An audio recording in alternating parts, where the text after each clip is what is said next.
welcome to Superskills TV. I'm here at the home of cricket at Lords with Austin Healey, with Michael Vaughan and with Will Greenwood. Austin, we're going to start with you. What do you think of Will's suit? Well, I think it highlights the lengths people will go to take the attention away from their face. Because it's either that or it's living proof what happens when the tallest man in the world mates with a lobster. It's just age. It's a midlife crisis. Look at me, I dyed my hair blonde. It's all about me. Look at the state of it. It's trying to impress the kids. It's got midlife written all over it. Do you know the colours? Go off Harry Hill. The colours, Oz can climb these. He's that little. And I asked him if he was going grey. Right, moving on, away from your terrible suit. What are we doing here at Lords, Will? Not a terrible suit. What are we doing here? We've got a cracking charity lunch. The three of us decided a couple of months ago to put on an event. There's some cracking sporting events, some cracking charity events going on. We went into our little black book. Everyone, all our old friends said yes immediately. The auction items that have been put together are great. We're getting friends, family, old sponsors who helped us out in terms of launching Superskills over the past 12 months. Big thank you, big Christmas party, have a couple of quiet beers, nice little auction, tell a few stories, go off into the night, backslapping each other about life being great. Who are the beneficiaries, Oz? Well, half the money is going to go to sport relief, and then the remainder of the profit will be divided between 3 winning tables, and they will choose where the profit goes through a draw system at the end of the day. So 3 tables will go away, hopefully, with substantial amounts of money for their charities. It's good. All goes to charity, which is the nice thing. Fantastic. Right. Well, actually, we might save a few £100 to get Will a new suit. Right, before we talk about cricket, let's talk a little bit about rugby and the debacle that's happening in English rugby at the moment. Where are we? Well, fascinating one here. I want to know what Vaughan's response is to this. Ashes winning captain, leader of a great team, as a cricket captain very different, looks after lots of players. You know, a lot of people have heard about me and I was going, it's rubbish, it's shambles, we need change. No, it's rubbish. Right, okay. But the thing is, I always think that you're never as bad as people try and take you towards, and you're never as good as people want to talk to you towards as well. So clearly England are in a bad place. There's clearly a lot of restructuring needs to happen. There's clearly new people need to come on board. Are the players good enough to make them the world champions? I don't think so. I mean, I'm not a rugby person, but I watched. I don't think they were good enough to win the World Cup. They got to the quarterfinals, should have made the semis. If they'd have made the semis, they'd have said they reached par. They were just below par. It's just a restructuring place. From my position of where I look at rugby, it's run by old farts. You know, it's run by people who necessarily don't have the future vision of what sport is, and it's changed over 20 years, it's changed over 2 years.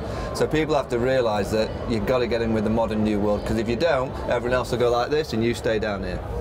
Absolutely. You're the new chief exec, that wasn't that actually, get his CV at the RFU. Close the bids. Excellent we found interview him. process. Me and Oz do picket, basically, don't we? Really? We do. This is going to be a very quick fire question. Next coach for England in your mind, Austin? Who should it be? I don't think anyone really is standing out, which is the problem. Well, I think from an English point of caretaker coach, you go with who? I think caretaker, you go with Roundtree and bring in probably Stuart Lancaster as a management guy. And in the summer, when they have to announce a main one, neck on? Or? In the summer, I would try and develop one of the young coaches from around the UK. I don't think Mallander's the right answer. I could be wrong, but I don't think he's a pioneer in the sport, and I think England really need. They took a big risk with Sir Clive when he first got the job, but it paid off, and I think they need to take a risk again. Come on, I've got to ask the question. What's Rob Andrew like? So he seems to be getting donuts from everyone. You first, Austin. You look like you've got a little. The silence is dead. Look, he's okay. As you say, you talk people into a position that they're not actually.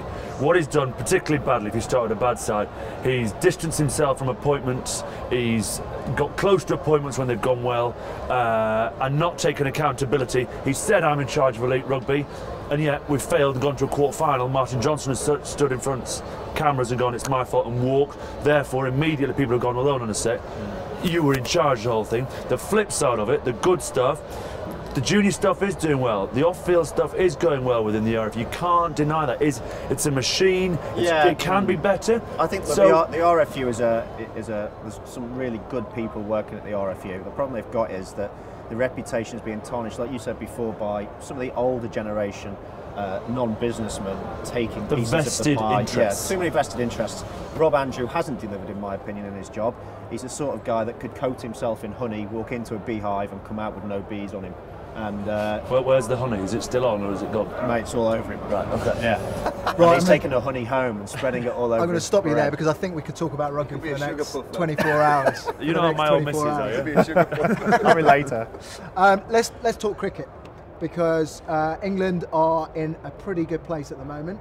Maybe better at the end of the summer before we went to India. But where are we at the moment? Oh, let's be honest, the number 1 team in the world. Yeah. So the best Test team in the world by a distance. I don't think anyone's close to them.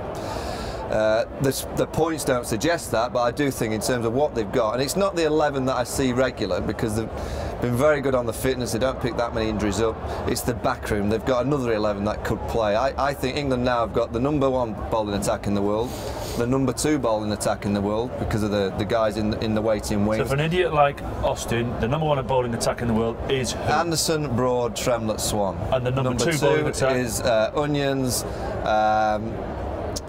Rankin, Monty Panesar and Chris Wokes. So you've got 2 different bowling attacks, you've got plenty of batters. Batters aren't as important because it's all about getting 20 wickets. England will always get 20 wickets, in my opinion, in Test match cricket.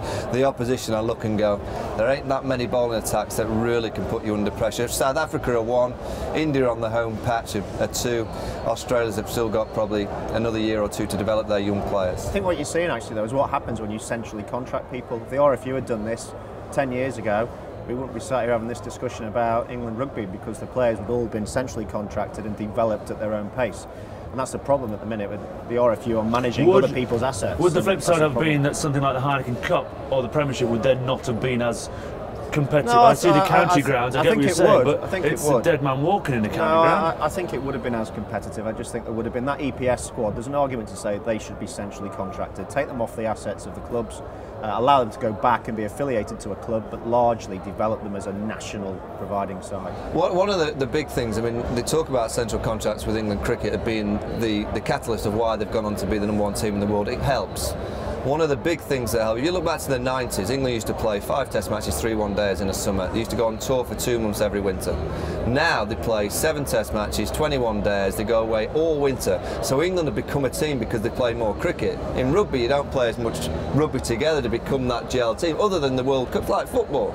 They play every month or so, and then every 2 years we get to a championship, put them all in one, we go on, when is the World Cup, when is the championship? Really interesting. You know, whereas cricket, you're with each other pretty much 24/7, I'd say 10.5 months of the year. So you develop that real tight unit. So when you start talking of, you know, team plans and team issues, and you put 1 to 5 of what you need to do as an England player, as an England cricketer, well, the players can decide that because they're always together. If you're not together often, it's sometimes difficult to gel together, especially for the coaches. And who maintains? Because there's a flip side to that with some of our rugby lot, because they get together so much, you actually begin to lose that you know, when you, as a kid, I want to be part of it, I want to be the best team in the world, and you're going 5 or 6 times a year and it has that star, that X factor about going, and this is great. If you're there the whole time, do you not begin to lose an element of realising, does it not become the norm?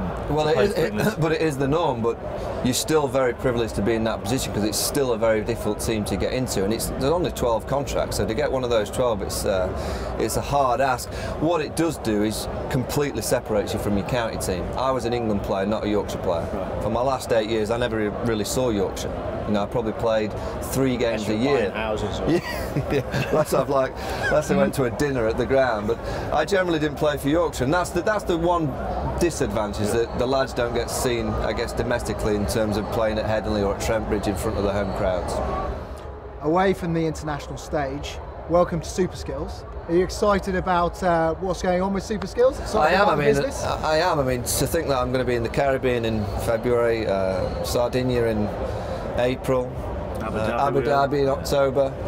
I mean, someone's got to do it. Someone's got to do that. And as he's the worst cricketer on this planet, he is. If you got him in the nets now and you bowled a slow spinner, he'd have pads on, boxes, thigh pads, helmets, and he'd still ready to go. Don't bowl too quickly. But you fancy yourself, Oh, all right, I can play. Yeah? Yeah, I can, yeah, I'm good. We'll get that. What have we got? Have we got a Bit of a Terry Alderman. Move it in, learn it, convert. The same hooter.